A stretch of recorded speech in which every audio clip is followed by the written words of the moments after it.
Where I been? It's the same thing with me all the time. Where I been? It's been a lot of shit. I'm about to tell y'all what happened.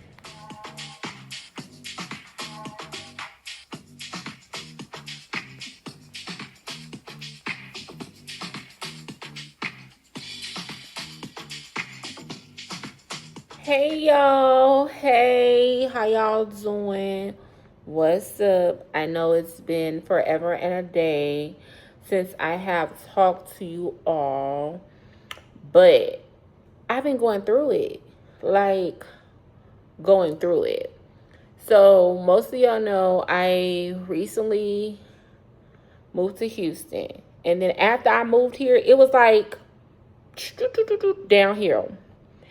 And I am just getting back to myself to tell y'all the story, to get back semi-normal, to do anything. So first, let me just go into the story without making this video extra long. But I want y'all to know the purpose of this video is to bring awareness to certain things and to also start advocating for yourself when it comes to your health. Like, even if you feel like you're overreacting, don't. Speak up for yourself. Stand 10 toes down about yourself. All of that. Because no one's going to advocate for you like you advocate for you. But anyway, so for a while, I had been having a lot of pain, like abdominal pain and everything. And my periods were abnormal, and it was just like a lot of stuff. So I want to say a couple months before I even moved to Houston, I had went to an emergency room in Tampa, and I was like, I feeling like a little lump in my abdomen, in my pelvis area, and it hurts, like it burns, it hurts. And so I went, they gave me an ultrasound. It was like, oh, you have a little cyst, but it's too little to operate on, and it should disappear on its own. Okay, didn't think nothing more of it. Time go by. I'm still having this pain, but I try not to really care about it. I ain't gonna say care about it, but do anything about it. I just chalked it up to it was still the cyst, and it still needed time to dissolve or disappear on its own.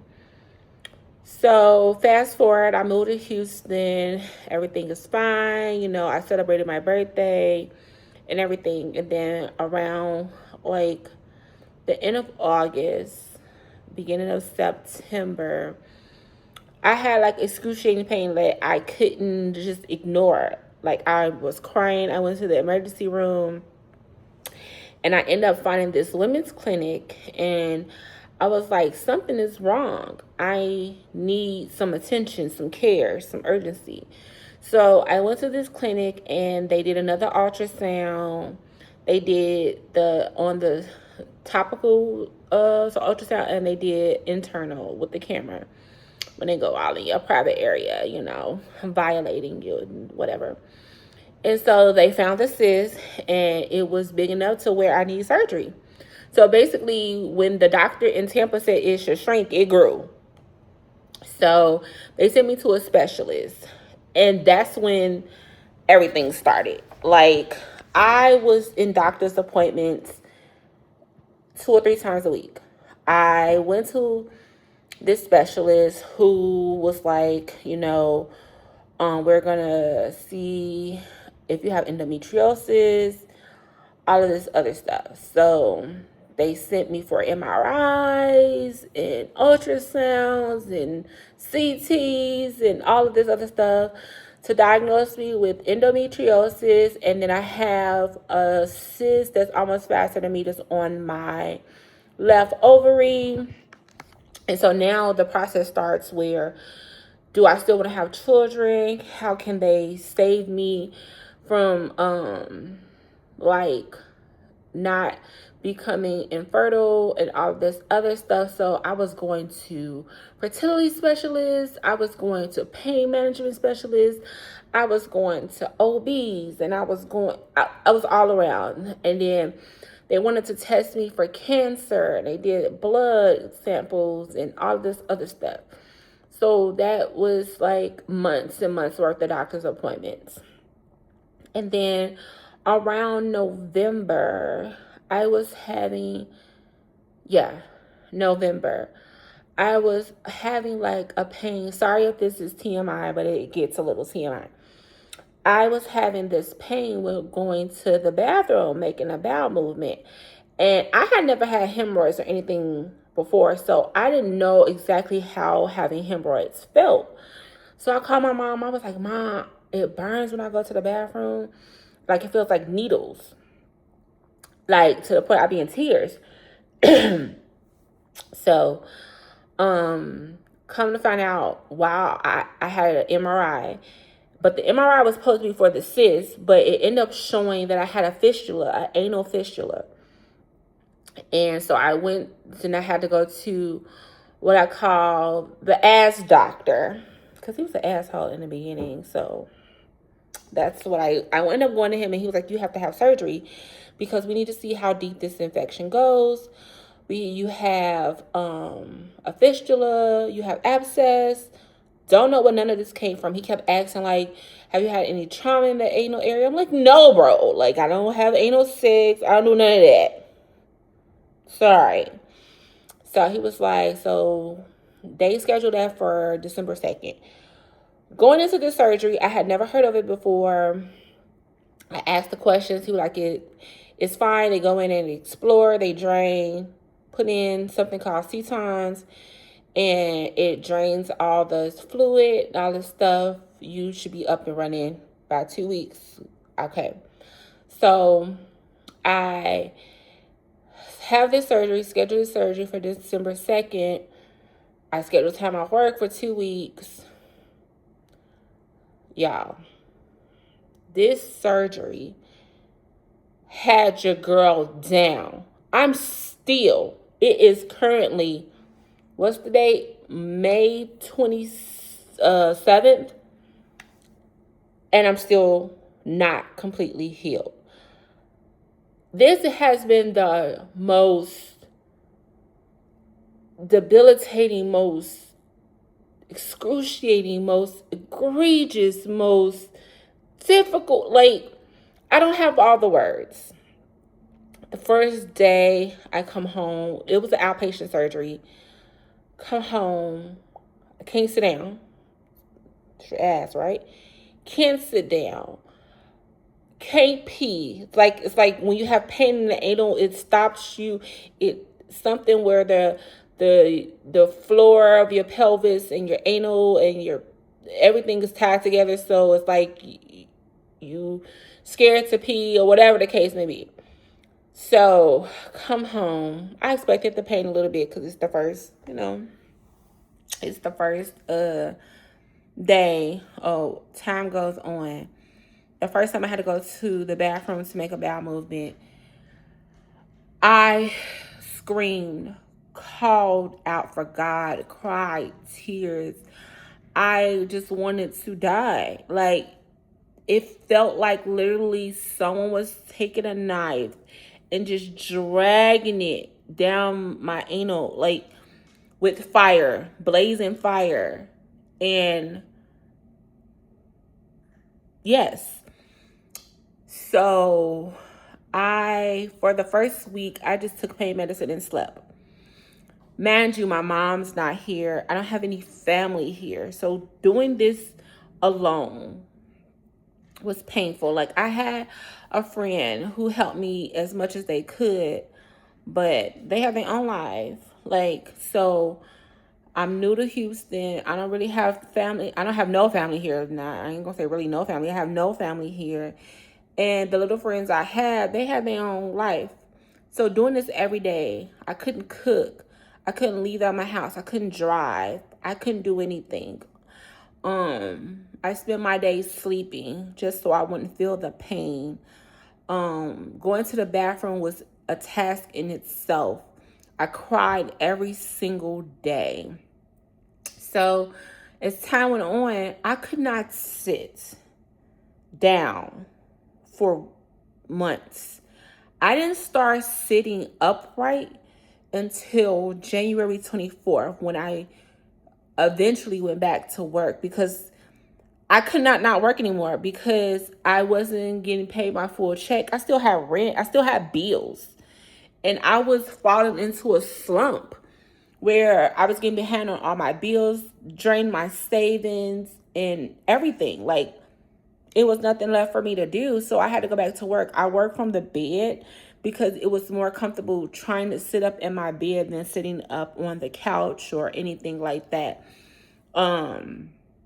Like I said, to this day, I have something in me still called cetons, and they're a little, I really can't explain it, but they're like little rubber bands or something that's tied in me so the fluid can still come out, and it's still fluid to this day. Like, I have to keep a gauze back there. It's still uncomfortable going to the restroom, and I still sometimes have pain.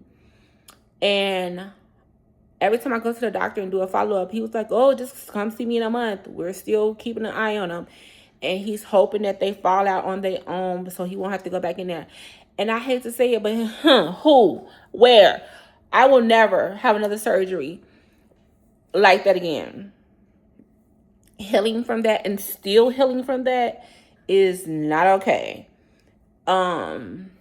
It's just, I have never heard of an anal fistula. You all can look that up on your own time. But any type of fistula, they can be dangerous. They can be fatal. Thank God mine wasn't. Still don't know where it came from. But it's not okay. It's not okay to deal with. I don't wish that on my worst enemy. Like I said, maybe a couple weeks ago, I started getting back to myself. I still can't sit for too long. Like, if I sit for a couple hours, I'm fine, but I need to get up. I need to move around because my butt will start hurting. Y'all should see me. My hair wasn't done, my nails wasn't done, my feet wasn't done because I couldn't go nowhere and sit down. I couldn't. I had to be in a house. I live on the 3rd floor, so I couldn't do the stairs. I couldn't go up and down the stairs. I lay in my bed for weeks and weeks and weeks because I couldn't sit up. My family came for Christmas, and I couldn't be up moving around that much. I had to lay on a couch and try to hang as much as I could. They hated to see me in pain. When they left, when my brother left, I cried because I just felt and feel alone dealing with all of that. And I still haven't had my cyst removed. I actually have a doctor's appointment this week to go see about that because they had stopped that whole planning when I had the unexpected surgery with the anal fistula. And they wanted me to heal from that because then they wanted me to have another procedure to scrape my uterus because they wanted to check for cancer because they said my uterine wall was thick. Well, it's thick because I have endometriosis. Like, they always trying to diagnose you with something before they even know what's going on. And that's also upsetting. Like, I don't want to have all these different procedures when I'm telling you what's wrong with me. Address what I'm saying is wrong with me before you want to test all these other theories. So I go back this Friday. I actually have 2 doctor's appointments this Friday for the cyst consultation and also to do a butt check like I do it every month. Just for that man to put me in pain, be all up in my business, and say, okay, see you next month, Miss Sucks. Blah, blah, blah. But yeah, y'all, I didn't document that journey because I wasn't myself. I couldn't pick up anything and want to talk to anybody. I barely talked to my family because I was always in pain. And I don't like taking medicine, but during that time I took medicine because I just wanted to go to sleep. I didn't want to feel the pain. Like, I used to have to do cyst baths to go to the bathroom because it eased the pain a little bit. It didn't take it away, but it eased the pain. I had to take a shower after every time I went to the bathroom because I couldn't wipe myself or because it burned and all this. Like, it was a lot. And I didn't want, like, everyone calls me dramatic, but this time I wasn't being dramatic. It was a pain that I never realized that I can feel. And it hurts so bad, and it's still happening. It's still days where I get sad because I wake up just in pain. Nothing happened, nothing, I didn't do anything. It's just I still have this pain. This cyst pain is there. I have endometriosis. Having my menstrual, I'm in tears. I'm walking like I'm an 80-year-old woman bent over because I'm in pain. And just unprovoked pain on some days. But I wanted to share this story with you because sometimes we may be labeled as dramatic or we're over exaggerating. No, we're not. We are in pain, and people should listen to us when we say that. Partners, friends, family, listen to us when we say we are in pain, because just like that anal fistula was something I never heard about. What if I never went to go check on that because of my pain, and it could have turned into something deadly? So everybody is not being dramatic. We are in pain. And I'm still in pain and I'm still suffering, but I'm just trying to turn it around and be more positive and hoping that one day I will come out on the other side of this and be pain free and go on further to tell my story and my journey and help someone. So make sure you're going to the doctor, you're getting checked out, you're addressing any unusual pain that you can't explain, or even if you feel like you might know what's going on but you're not sure, still go to the doctor and figure it out. Nothing is ever too small, and if one doctor don't listen to you, go to another doctor, get several opinions, because you matter, we matter. And so I just want to get on here. I'm going to start back with my content because I refuse to let this beat me and let this win. And I think that's what I was doing for months. It was letting this pain win. But no more. So I'm back, y'all. And I just wanted to share that with y'all. Until next time. Bye.